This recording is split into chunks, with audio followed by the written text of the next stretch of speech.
I had one of those employee moments that weren't so wonderful. And I decided on the spot, 30 days notice is happening tomorrow. I rolled the dice. I handed in my 30-day notice. And all I did was call every person who had told me, when you get more time, when you're not busy, I called those people and they all said yes. And within 2 or 3 weeks of leaving the bank, I had already doubled what I was making at the bank. Welcome to Side Hustle Hero, the show that is laser focused to inspire you to take action to start or to scale your side hustle income streams.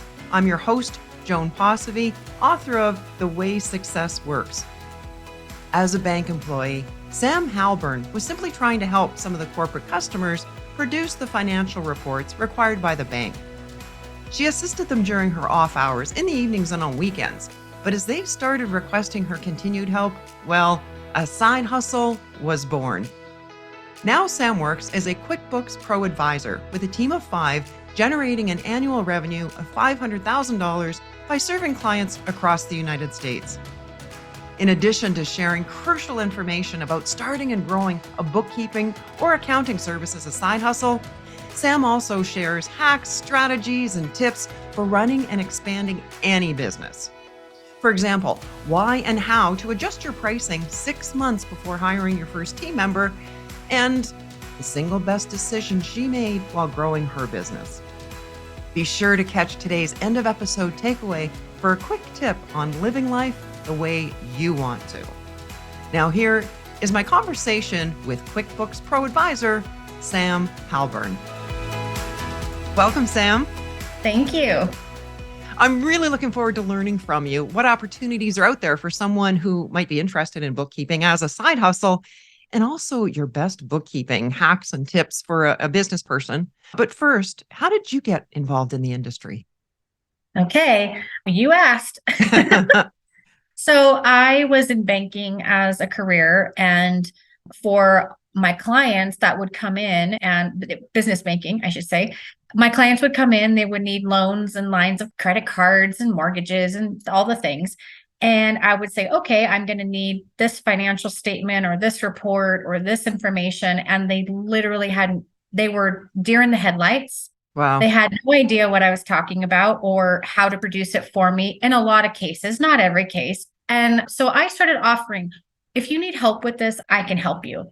And I would go to their offices, sometimes on my lunch break, sometimes after work, sometimes on the weekends, my days off. And I just started helping business owners understand what I was talking about and how to produce it for me.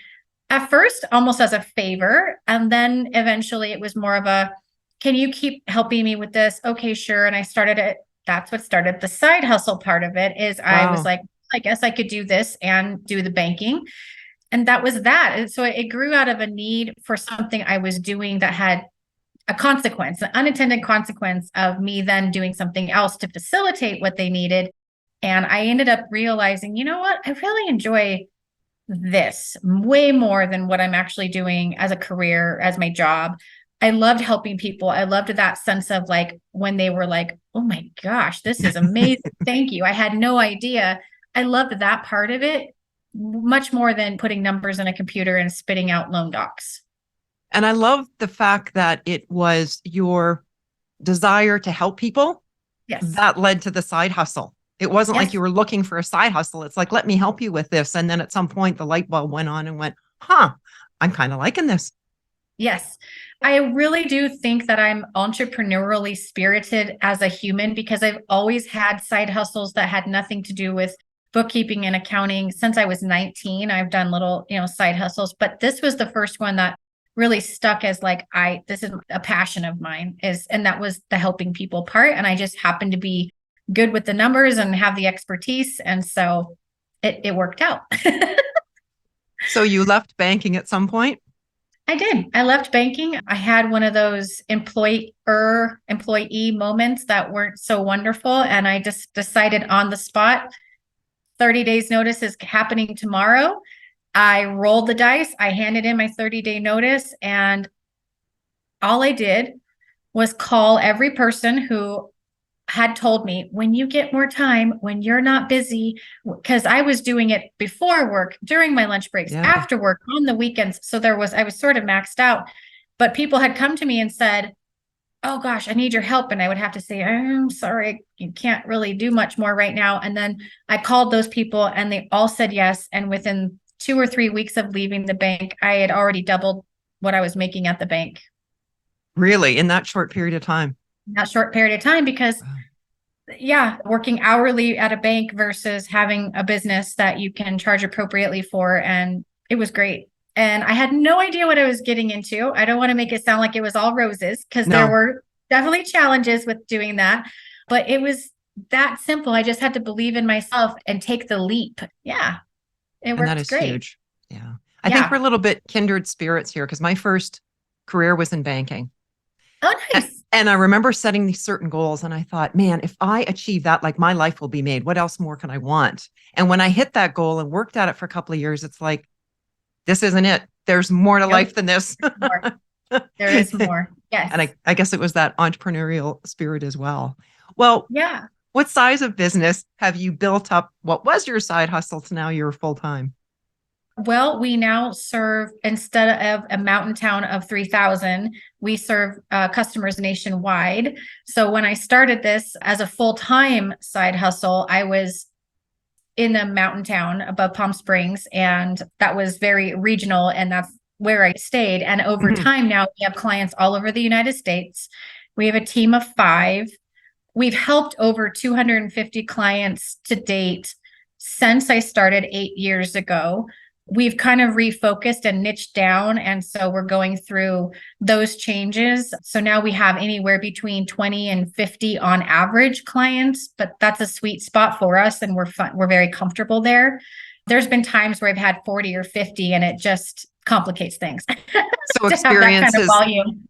Yeah, well, experience has given you that wisdom then of where you want to be size wise. Yeah, right. Well, how did you grow it from like 3,000 mountain town to nationwide? A hustle. It was a hustle. Okay. It was putting myself out there, putting myself in positions. Referrals was the only way I advertised probably for the first 4 years of having the company. So getting referrals, and then those people, if they moved, keeping me, because you can with accounting, you can move anywhere and work from anywhere, and then referring me to their new local people that they meet. I started doing speaking engagements in 2019, and that's been huge for us because everywhere I go, we find a new client that we can help, a new business that needs our help.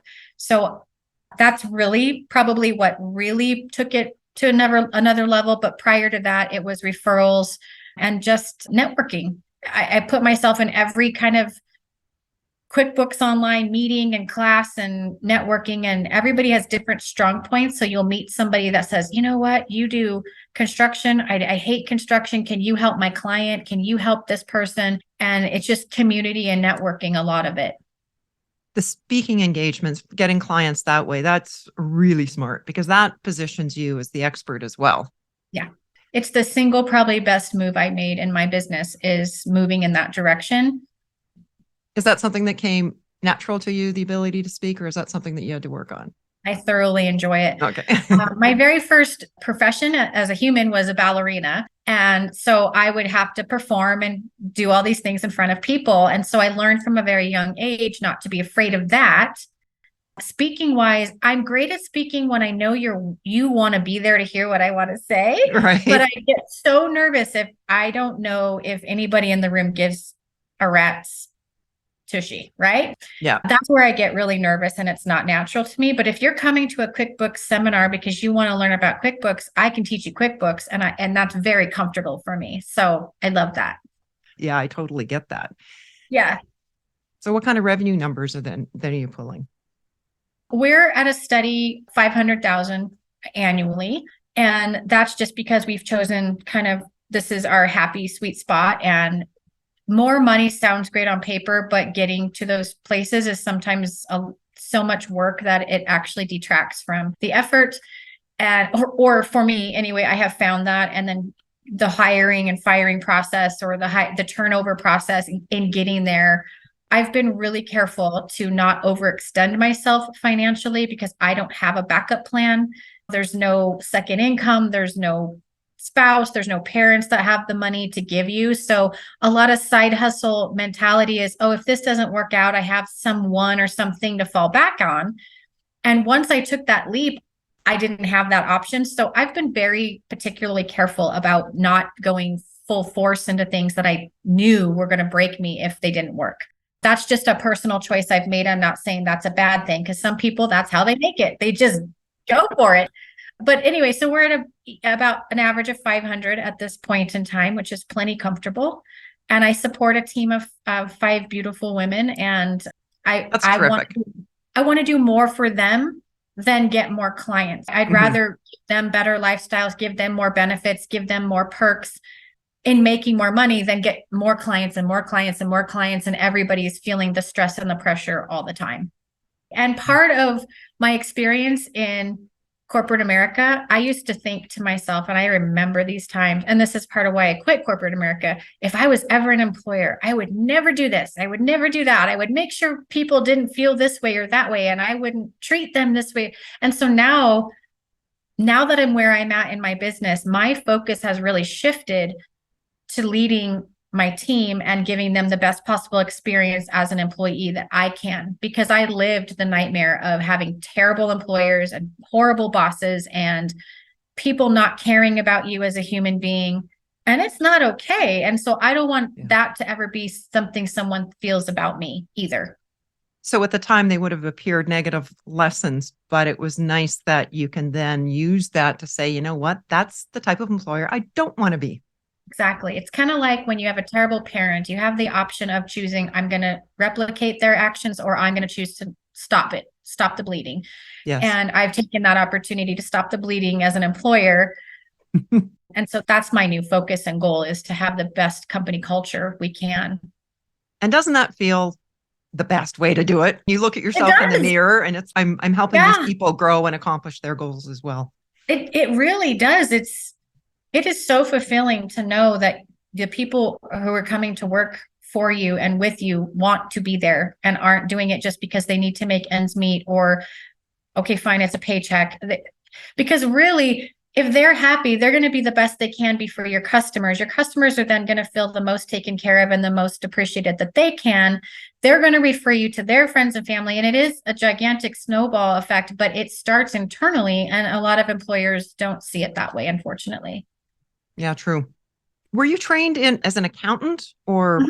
Yep, I'm a QuickBooks certified pro advisor. So I've gone through all the accounting training, but I've also I decided to focus on the software end of things as well. And because that's huge. And what I have found is that you can know accounting all day long, but if you don't know the software you're putting it into, it's just not going to make any sense. It's not going to be right.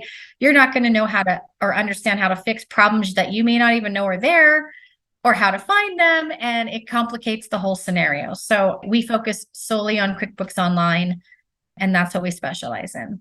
So if that's the case, then I would imagine a lot of your clients are using that in varying degrees. Yep. And part of your role is in helping them interpret what they're seeing, and as well as, I guess, suppose how to actually use it in certain aspects of it. Yeah, depending on what they're looking for. Are you looking for us to teach you? Are you looking for us to do it for you? Are you looking for us to guide you through it, or train your employees so that you know it's being done correctly? Whatever it is they need, we can facilitate that. That's terrific, because I imagine, like, when it comes to books and number crunching, I like to be hands-on, but certainly at times would love that external support from, say, an organization like yours. But I would imagine too, there's clients that say, I just want to do what I'm really good at, and you do all the bookkeeping. So you can service kind of both those needs and everywhere in between. Right, 100%. We actually have 2 companies. One is an accounting firm and the other is a consulting firm. And so depending on your needs, we're either going to consult with you, train you, teach you, or we'll do it for you. You can be as involved as you want to be, because sometimes it just makes sense for the business to keep parts of the accounting and offload other parts of the accounting. And as long as there's a partnership that's double-sided there, both doing their parts, it works great. Well, what do you think someone starting out in the industry as a bookkeeper, as a side hustle, could expect to earn? If you're charging appropriately, which is one of the biggest challenges when you're new, because you want everybody to say yes. I think a lot of us, and this was certainly true for me, they're not confident in yourself yet because you haven't actually done it and proved Yes. yourself. And so you're just like, I don't want to overcharge because I'm new at this. But if you're charging appropriately, depending on how much you want to work, so are you in this for a 40, 50 hour a week job, or you want to do 10 hours a week and sip pina coladas on the beach on the weekends Right. with your money? You could expect anywhere between $5,000 to $7,000 a month, really, as a brand new starting out person, as long as you have quality work and you understand what you're doing. And if I can say this, bookkeeping is one of those professions you really can learn as you go, as long as you understand the basics and you don't do anything illegal or wrong, of course, financially.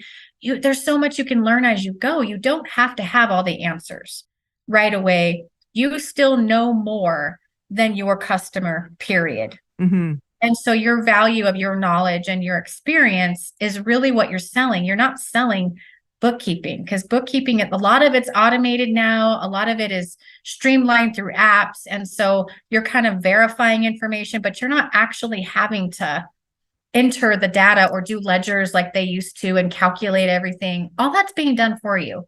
Right. So you're focused on your customer experience, bringing value to the table, helping them understand their business, catching things for them on their behalf, running their payrolls, doing those types of things for them. So would the first step then be to get really well versed at whatever software program that you want to specialize in and let it do a lot of the work, and you focus on mastering the ins and outs of that program, like QuickBooks? Yeah, if you're asking my opinion, yes, because that is the way I was able to market myself. I am a QuickBooks Pro Advisor. I am not just a bookkeeper. I am a QuickBooks Pro Advisor. So that automatically spoke to anybody and everybody that has QuickBooks. Maybe she can help me. If you want to be a Xero advisor, there's Xero out there. That's another software. Anybody and everybody who has Xero might say, oh my gosh, she can help me. What I didn't want was to have to learn all these different softwares and take on people from all different softwares. I wanted to specialize in something that I knew I could focus on and be the best at that. And so that's the direction I took. That doesn't mean that you can't know multiple platforms and therefore be able to help even more people. Yes. Because you know those multiple platforms. That sounds actually like a brilliant strategy, especially with the QuickBooks, because I mean, I don't know what their market share is, but it's huge, right? Yeah. Mm-hmm. I did pick the biggest one on purpose. And I love that, because so many people you hear about when you're at these networking events that they're the bookkeepers. But when you say certified QuickBooks Pro Advisor, I mean, that means something that's different. And chances are they're probably using QuickBooks, or at least they've heard of it. So what's involved in actually becoming a pro advisor? So QuickBooks Intuit offers certification classes and modules for free. They're all online, or you can, because of COVID, they haven't done in-person classes in quite a while. But when those come back, I took every single class they offered. I traveled, I spent the night in hotels, I drove hundreds of miles. If I could find a class, I took it. Highly advise that. Now it's a little easier with the online platforms. Do all the education you can in person or online to make yourself the expert and to understand kind of what you're going to see and experience up front. If you can shadow someone who is doing what you want to do, would be a great way to do things. Again, in this remote culture, that's a little bit harder because a lot of bookkeepers are spread out all over the United States like we are. Masterminds are a great thing to join as a business owner. What I'll say is that when you start out as a one-man band, my biggest tip is get your big picture vision. Do you want to grow a company? Do you want a side hustle that's lucrative? Or do you want to be a business, a serious business, but not really have a lot of employees to deal with? Because that's the hard part when you start putting employees in the mix. So kind of have your vision up front so that you can put yourself in a position to grow towards that immediately. Doesn't mean your mind's not going to change over time, but had I had community and support when I started, I could have really avoided some of the long ways that I took to get where I'm at. Some of those learning experiences. Mm-hmm. What was the biggest one that jumps out at you as far as a learning experience? You can't do everything by yourself at a certain point. And I think that point is way sooner than most of us want to think. And so we keep it, and then we think we can manage it all, juggle it all. And then we actually end up doing more damage than good because we're not delegating. Yes. So balls get dropped, people get not followed up with, it just becomes overwhelming and stressful. You're working such long hours that you get exhausted and burnt out. Your passion goes away because you can't remember why you're doing this because you're just so tired.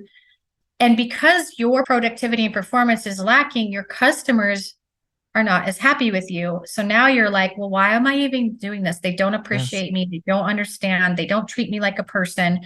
So setting your boundaries, I had zero boundaries because I was like a little puppy dog. Say yes, say yes, say yes, which worked for a minute and everybody did. And that was the problem. That's my biggest tip is put yourself in a position to have community one way or the other and build a team around you sooner than you think you can or you need to, because it only allows you to grow. Earlier today, I introduced, this was a live event, and I was introducing the speaker, and he talked about that feeling that he needed to do everything. And as the business grew, he was still trying to do that until he realized that he was the bottleneck that was preventing the growth of everybody else. I actually said that to my team in a meeting. I said, I just had the epiphany that I am the one stopping our progress because I'm trying too hard to keep everything. And in my attempt to keep everything and make everyone happy, I'm making people less and less happy. Right. What a fantastic realization. And I became a team managed company from that point on. I delegated. That's hard in itself because you have to teach everybody their new role. You have to make sure you put people in place that can do it. You have to understand people are human. They're going to make mistakes. And now it's on you because it's your company, but they did it. Now you're cleaning messes you didn't create. So it does have its own challenges, but I would never go back. I would never go back. And of course, we get more skilled at that as time goes on, right? Yes. From those learning experiences. We have our successes, then we have our learning experiences. Exactly. So for someone starting out, should they be pricing hourly or by the time period? Like, what's your recommendation there?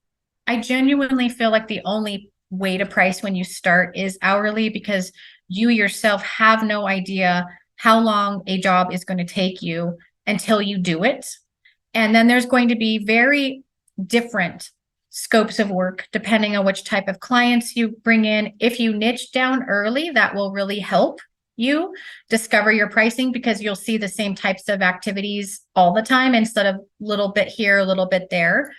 But yes, I think you should charge hourly, maybe not more than your first year to 18 months.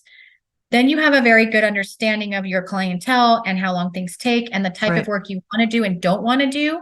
You can go back and study those and come up with what we call value pricing or contract pricing, where you price based on the scope of work. And then it's just up to you to get more and more and more and more efficient at that, because as long as the scope doesn't change, you should. And there's where you become more profitable. Right. Excellent advice. The other take on that, I want to just add to that. If you're thinking about hiring a team member within 6 months, price as if you already have them. So you have to include someone else's wages in your pricing model. And I'm happy to help people with this, by the way, but I priced as if it was just me for so much longer than I should have. And all I did was lose money that way because I had to pay other people. Right. And I was still charging the same as I was charging it when it's just me. Right. So what kind of range would somebody be looking at, like as far as what's going on in the industry as far as an hourly rate? Depending on your region, because bookkeeping is sort of a regional price point. You know, if you're in a very small town, they're going to not expect the same prices as someone is in LA or San Francisco or New York. Yeah. So, but anywhere between $50 and probably $95 an hour would be industry standard for one person doing either a side hustle or a very small business. What do you think are some of the biggest barriers or challenges that someone might have in starting out in this business? Finding customers always seems to be, oh my gosh, am I going to find enough work? If you're starting this as a side hustle, I would set your goal as when I get 3 to 5 good clients that I'm comfortable with, then I'll maybe make a move towards making this my full time. That way you don't leap into it before you're comfortable financially. But then you have to have the capacity to work a job and your side hustle effectively. So finding customers and marketing, most people who are in accounting are not necessarily like a marketing person or don't want to be on Instagram or doing reels or that part of things. They're more numbers and structure and all of that. Left brain, analytical. Yes. And so you have to understand that's part of a business and being a business owner. So if you want to get yourself out there, that's going to be part of it. So not being afraid of that and doing it. I never paid for advertising. I literally don't pay for advertising still that I can think of, unless I do a huge campaign like a billboard or something like that. I'm not paying for marketing. I'm doing all social media. I have a newsletter that's free. I have a website. Of course, I paid for my website, but I can promote the website in so many different ways and platforms. It's all referrals and free marketing platforms for me. So you don't have to spend a lot of money. It's time. Time doing the work, time doing the promotion, and time continually learning. Continually learning. Thank you for saying that. That I think would be my next biggest tip is put yourself in every class you can put yourself in. Take every webinar, join every group, join masterminds. I know I said this before, but really those are huge tips because you're going to just get so much further, so much faster by putting yourself in those positions. And you mentioned that your speaking engagements were a good source of clients. What organizations were you reaching out to, or like, how did you end up getting in front of an audience? This is a funny story. So I have a colleague who was actually approached to do an expo for accounting. And he was like, this is not my jam. I don't enjoy public speaking. I don't even want to do this. Sam, do you want to help me? Because he knew I did enjoy this. And I said, sure, I'll do it. I wasn't paid for it. I didn't worry about the money. I didn't worry about any of that. I just wanted to put myself in that position and see where it went. I did it with him the first couple times. And after that, he's like, do you just want to do this? Because I really don't want to do this. And also with tax season, he's a tax preparer. I can't do this a lot of the times. And I said, 100%, as long as it's not stepping on your toes. And he's like, I don't want it. So I just put my big girl pants on and I went to the director of the expo and I said, I want to be your official QuickBooks girl. That's it. I want to have the first right of refusal. So maybe I can't go to New York City, but I want everything from Texas West. It's mine. And he said, yes. He said, well, that makes my life easier because now I don't have to go to every city and try to find somebody who may or may not even work out. And I know you're going to work out. I know your work. I know people like you. And again, I just put myself out there. The worst he was going to say is, no, it's okay. You can just do this one or that one. Right. And he said, yes. Fantastic. So that's important. I think if you find an engagement you like or a situation you like or a club you like, just go for it. Ask for it. Ask for the business, just like you would a client, asking them to believe in you that you can do their books. Ask the expo or the speaking engagement director, can I have this? That's a real win-win for you both. Because like you said, you've already proven you can do a good job. Right. And that you'll be well received. So you're saving them time and you get clients. And I would imagine in an arrangement like that, they're giving you the opportunity to be in front of all these people, and in exchange, like you pay your way there and do your thing, right? Exactly. Perfect. I have yet to actually be paid to show up and speak somewhere. However, the amount of money I've earned from being there far exceeds what I would have received to do a one-time speech. For sure. So it's well worth it. I track it in my own books. I make sure that when I'm going to different locations, that it's beneficial, that I'm not constantly just losing money and not getting any business, I would then choose not to go back to that location if that happens several times in a row. Right. I've also had years where you kind of get duds or you get nothing. And then I've had years where every time you go somewhere, it's like amazing and you get these amazing clients out of it. So it does balance itself out, but it's more the consistency than anything. Yes. I always wear a green jacket when I speak because the QuickBooks color is green. Perfect. Intuit does not sponsor me or pay me, but I just really love it. And that's kind of my style. And now I'm going places and I'm like, oh, you're the QuickBooks girl because I recognize your green jacket. So it's working. It's working. And I would imagine you're like hashtag QuickBooks and tagging them and yes. Wonderful. Because obviously there could be future roles there for you as well as their spokesperson. And I actually am on the accountant council as well. So I have been recognized. Now the accounting industry now recognizes me as a speaker, which that was a dream I didn't even know to dream when I started this. Yeah. But it's pretty great when your mentors and your heroes that you've gone to conferences and seen for years and years are standing next to in a room and going, wow, you're really good, and then promoting you. And you're like, how did this happen? I just started a little bookkeeping side hustle 8 years ago. And now I'm on these stages and people know who I am and I'm on councils and it's great. It's been a really great journey. Well, one of the things that solopreneurs and small business people can miss, I know that you know this, is the importance and value of keeping an accurate set of books. So what are some of your best tips, hacks, strategies that you could share with our listeners about bookkeeping? Yeah. So knowing your numbers is vital to the success of your business, because not just from a tax perspective and not just from like, oh, I know I have this much in the bank, but learning your business. So from a different perspective than making or selling the thing that you do, you have to understand, am I making money on this and losing money on this? I'll get rid of this. I'll make more of these. You have to understand, can I afford to hire? If I hired 2 people right now, how is my business affected by that? What do I need to put in place to make up for that additional expenditure immediately? Right.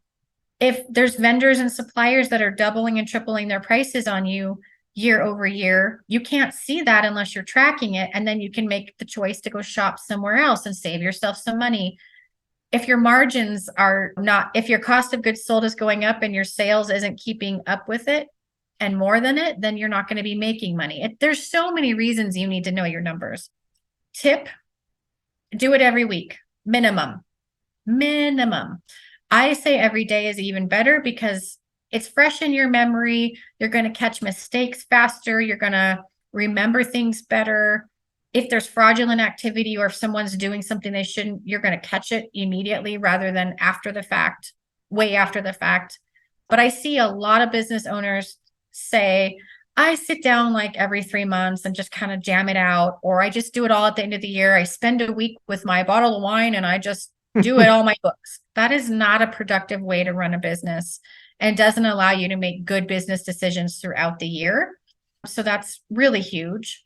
Involving an accounting professional, if you're trying to do a one-man band, business operator, owner, accounting person, bookkeeper, get help, get accounting help.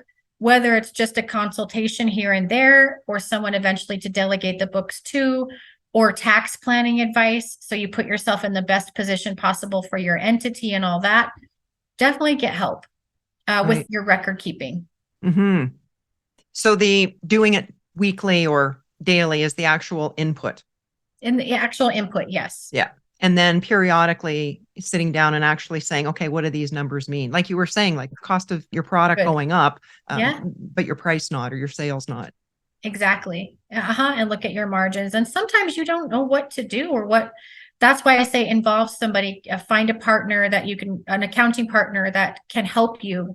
I know a lot of small businesses can't afford or don't think they can afford to get a bookkeeper. And that's why they try to keep it themselves for so long. But the money you lose by not taking advantage of tax deductions, not taking advantage of entity selection, not taking advantage of learning about your margins and making those business decisions far exceeds what you're paying someone to help you, especially if you're doing it on a minimal scale at first. Yeah. And depending on the nature of your business, it's possible that you might be able to do some sort of a trade or contra deal if you feel that you can't pay a bookkeeper or an accountant out of pocket, maybe whatever it is that your product or service, you can do a bit of a trade. I've done it many times, and it's always, I've never felt that I didn't get a fair trade out of it. I would be happy to help you. If you Mhm. have something I need and I have something you need, let's do it and let's help each other. That's my philosophy. I don't think every business person or bookkeeper feels that way. Sure. Can't Yeah. speak for them, but Yes. personally, I've done it. It works great. And I do think you should be open to that if you're a new bookkeeper, Hmm. because it's, yes, you're not making the money, but you're putting yourself in a position to be referred, to be liked, to be trusted, and to learn from that experience. So you can say, oh, yeah, I have a customer that I do this for. It doesn't matter that they're not paying you. Now you have that experience. Good point, because you could also make that part of the trade. Tell you what, we'll do this trade and here's the parameters of it. And in a month or 2 months or whatever, I'm going to ask you to write me a review. Yep. I'm not going to tell Get you what to write. You write what you want. Exactly. Yeah. Get a testimonial, get a Mhm. review, get your Google stars up to average of 5. So when people look you up, they see that you have 5 stars. That's all stuff that is revenue generating without you actually getting money from it up front. Exactly. Yeah.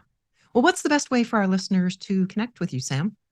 Well, we have a few ways. Our email is info@saminc services.com. Okay. And we have a social media. We have Instagram, and it's sam.inc.services. And our number is 866-472-7669. And that's call or text. Awesome. And we'll have all that in the show notes. And I understand Sam is not only your first name, but also an acronym. What does that stand for? Simplified Accounting Management. Nice. Yes. Well, Sam, from your days in banking and stepping out and making this a side hustle, growing it to now 5 people working with you, $500,000 revenues, clearly you know about taking action. What's your best tip, Sam, to inspire others to pursue their side hustle dream? Don't lean on anybody but yourself for support. If you ask someone else's your opinion about what you should do, it better be someone in the community, not your husband, not your best friend, not anybody that hasn't actually done it. And Mm-hmm. you have to believe in you first. When I made these decisions, I consulted nobody because I didn't want the outside opinions affecting my dream and my vision for myself. And I knew the second somebody was like, oh, you shouldn't do that, I'm too much of a rule follower, that was going to be like oh, maybe they're right. Maybe I shouldn't do this. So I had to jump off the cliff and figure it out for myself. Not everybody functions that way, and some people need that validation, but you have to believe in yourself first, and you have to go for it the way you want it, design it the way you want it, not the way somebody else thinks you should be doing it. Yes. I think that's a huge lesson I had to learn. Is I tried so hard to be a people pleaser that I ended up at times miserable, because all I was doing is trying to make everybody around me happy, and nobody was worried about if I was happy, including myself. Right. So design the life and the business you want up front. Don't ask other people's opinions about what you should do. Maybe as an industry, yes. Software wise, yes, but not as a business. I couldn't agree with you more, because I have had to learn that lesson too, about not listening to what other people think of my big goals and dreams. Exactly. They're yours. They're not theirs. Yeah. Well, thank you so much, Sam, for sharing Yeah, your side hustle story, what's involved in getting into the business, and of course, for being today's side hustle hero. my pleasure. Thank you for having me. That is such a valuable insight Sam just shared about being a people pleaser at the expense of living the life she wanted to live. Is there someone, or perhaps someone's, trying to tell you how to live your life? If so, consider this. If you began to live the life the way they wanted you to, do you think they'd still find something to be unhappy about with you? Yeah, probably. In that case, then, now you're both unhappy. So here's an idea. How about you go and do what you think is best for your life? So then at least one of you is happy, right? And when you're happy about the path you're jumping on and trotting, that's when you're going to do your best work and you'll have so much more to give. Well, that's a wrap for today. You'll find links to Sam's website and contact info on the show notes on our website, sidehustleheropodcast.com. And I'd love to hear your feedback on the show, on the guests, how this podcast is helping you. What areas could we do better? Shoot me an email message to hello@joanposivy.com or by DM on Instagram @JoanPosivy. Thanks for listening and hustle on.